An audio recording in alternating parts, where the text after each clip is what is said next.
Η φέτα είναι ένα από τα σημαντικότερα αγροτικά μας προϊόντα, το οποίο θα έπρεπε να έχει και την αντίστοιχη οικολογική ταυτότητα, ώστε να διεισδύσει στις μεγάλες αγορές χωρίς ψεγάδι. Για να πάρει η φέτα ένα τέτοιο πιστοποιητικό, απαιτείται η οικολογική διαχείριση των υποπροϊόντων παραπροϊόντων της. Και αυτό έχει επιτευχθεί με τρόπους αειφόρου ανάπτυξης μέσω της μετατροπής τους σε πρωτεΐνες και λακτόζη. Πάμε να μάθουμε περισσότερα για την αξιοποίηση αυτών των υποπροϊόντων. Είμαι ο Γιάννης Αποστολάκης και είμαι σεφ.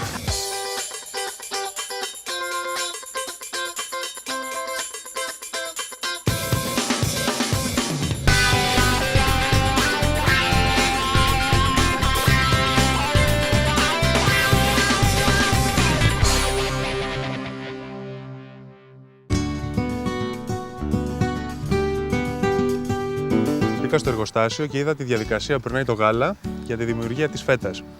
Απλά παρατήρησα ότι μένει ένα τυρόγαλο. Αυτό οι βιομηχανίες στα τυροκομεία πρέπει με κάποιο τρόπο ή να το επεξεργάζονται ή να το διαθέτουν νόμιμα. Να το επεξεργάζονται σημαίνει ότι μπορούν να παράξουν τυριά τυρογάλακτος, όπως είναι η ξηρή μυζήθρα, ο ανθότυρος, γλυκιά μυζήθρα, γκίζα.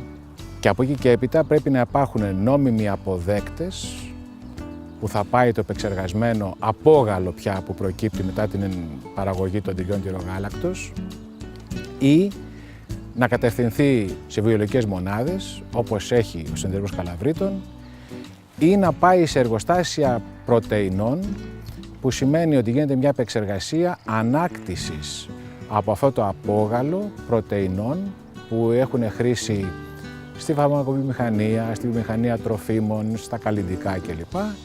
Και ό,τι μένει να πάει πάλι σε έναν βιολογικό καθαρισμό. Το τυρόγαλο είναι το υποπροϊόν παραγωγής των τυριών μας και ειδικότερα της φέτας που είναι το πιο σημαντικό προϊόν που παράγει η χώρα μας και περιέχει λακτόζη, πρωτεΐνη και διάφορα άλατα. Οι βιομηχανίες της ελληνικής πρωτεΐνης διαχωρίζουν με τη μέθοδο της υπερδιήθησης τη λακτόζη από την πρωτεΐνη και με τη μέθοδο της κονιοποίησης σε μεγάλα spray dryers προσπαθούν να δημιουργήσουν μια τέλεια ποιότητα σκόνης η οποία μπορεί να διατεθεί από τις βιομηχανίες τροφίμων έως τις βιομηχανίες προσθέτων διατροφής.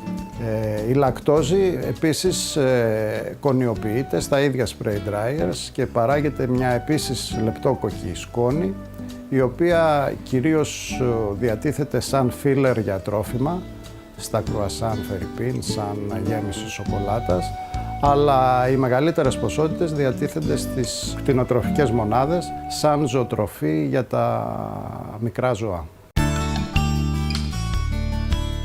Τα Καλάβρητα, επειδή έχουν μια πολύ μεγάλη ευαισθησία σε περιβαλλοντολογικά θέματα, άλλωστε εδώ που βρισκόμαστε είναι και η περιοχή Natura, που είναι πάρα πολύ σημαντικό, πείσανε τον Όμιλο των Ελληνικών Πρωτεϊνών το 2002 να δημιουργήσει κοντά στο τυροκομείο του συνεταιρισμού μια μονάδα ανάκτησης πρωτεϊνών, αυτή που βλέπουμε, η οποία και λειτουργήσε το 2004 και έτσι έχουμε τη δυνατότητα το απόγαλο να το διοχετεύουμε στην Ήπειρο στα Γιάννενα, το οποίο προχωράει σε υπερδιήθηση, σε ξύρανση και εν τέλει σε παραγωγή πρωτεΐνης.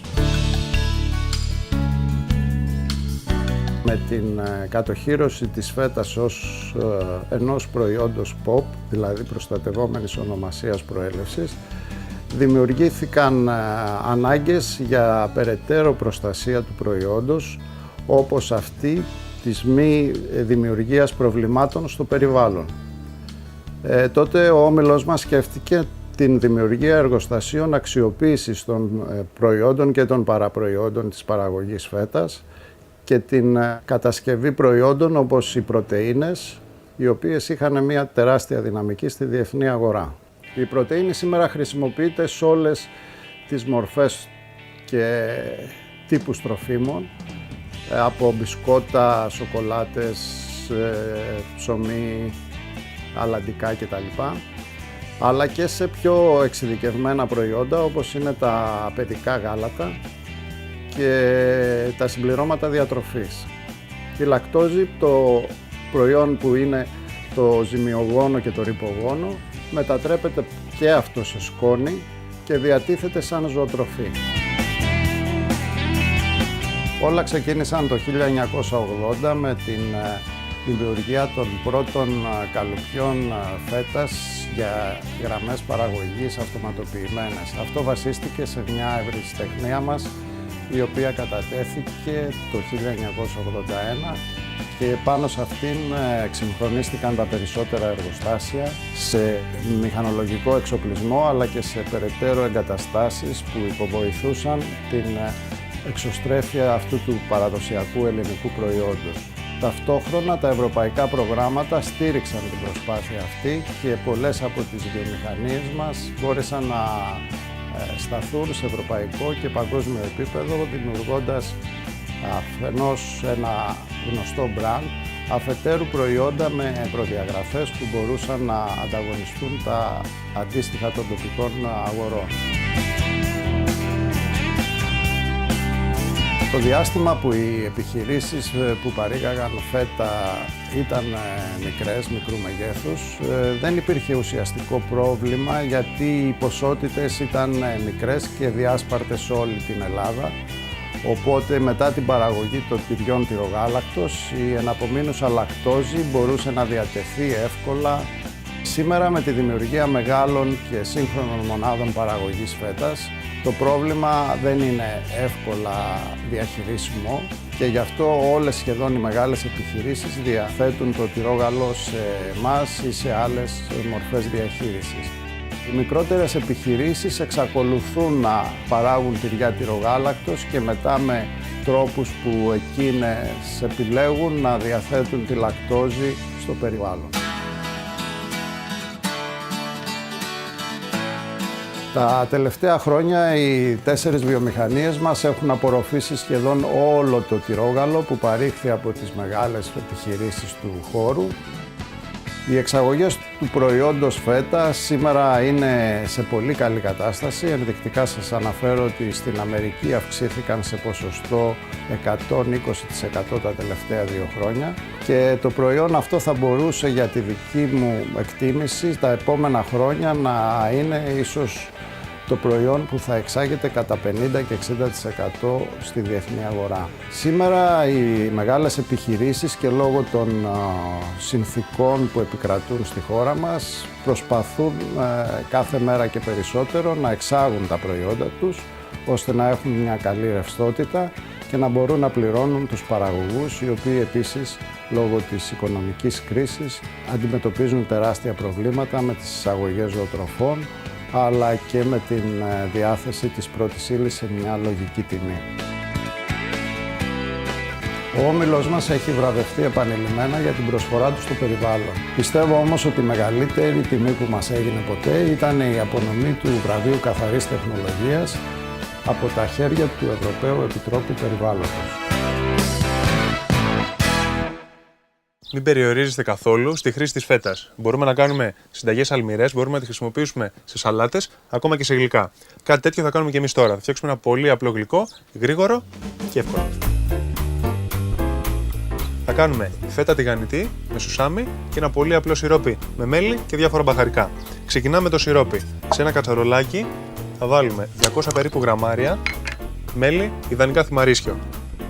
Μέσα στο μέλι θα ρίξουμε ένα στικ κανέλας, 2 σπόρους κάρδαμο, 1/4 κουταλιάς του γλυκού σαφράν, το οποίο θα μας δώσει και πολύ ωραίο χρώμα, και τέλος 2 γαρίφαλα. Θα βάλουμε σε χαμηλή φωτιά, θέλουμε να βράσει λίγο το μέλι, να ζεσταθεί, έτσι ώστε τα μπαχαρικά να βγάλουν τα αρώματά τους και να πάρει ένα πολύ ωραίο άρωμα το σιρόπι. Μέχρι τότε θέλουμε μισό κιλό φέτα, την οποία θα την κόψουμε σε χοντρά μπαστούνάκια, σε αυτό περίπου το μέγεθος.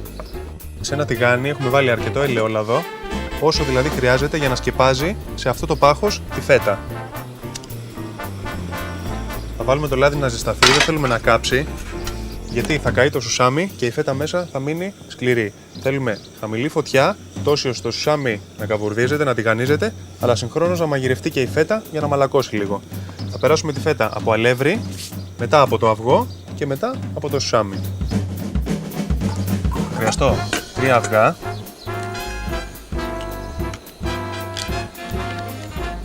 Μαστέψτε τα καλά με ένα πυρούνι. Είναι σημαντικό να αλευρώσουμε πρώτα τη φέτα, διαφορετικά δεν θα κολλήσει πάνω το αυγό και στη συνέχεια δεν θα κολλήσει το σουσάμι. Αποσύρουμε το σιρόπι. Ιδανικά το βάζουμε στο ψυγείο γιατί θέλουμε να είναι σφιχτό. Τώρα λόγω της θερμοκρασίας έχει αραιώσει. Αλλά αυτή τη στιγμή έχουμε μέσα όλα τα αρώματα που θέλουμε. Οπότε βάλτε στο ψυγείο για περίπου μία ώρα να σφίξει για να κάθεται πάνω στη φέτα. Διαφορετικά τώρα θα χυθεί και θα φύγει όλο από κάτω. Περάστε τα αυγό και μετά με μία λαβίδα μεταφέρετε στο σουσάμι. Αν το πιάσετε με τα χέρια σας, κάθε φορά που το περνάτε θα πανάρετε τα χέρια σας και θα πρέπει να τα πλένετε. Και μέσα στο λάδι.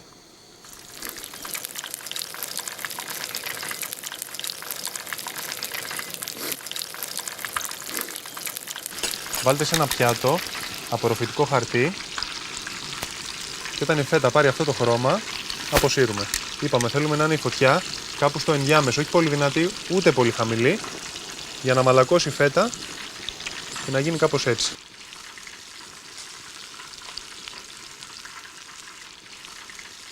Και στο τέλος ρίξτε από πάνω το σιρόπι.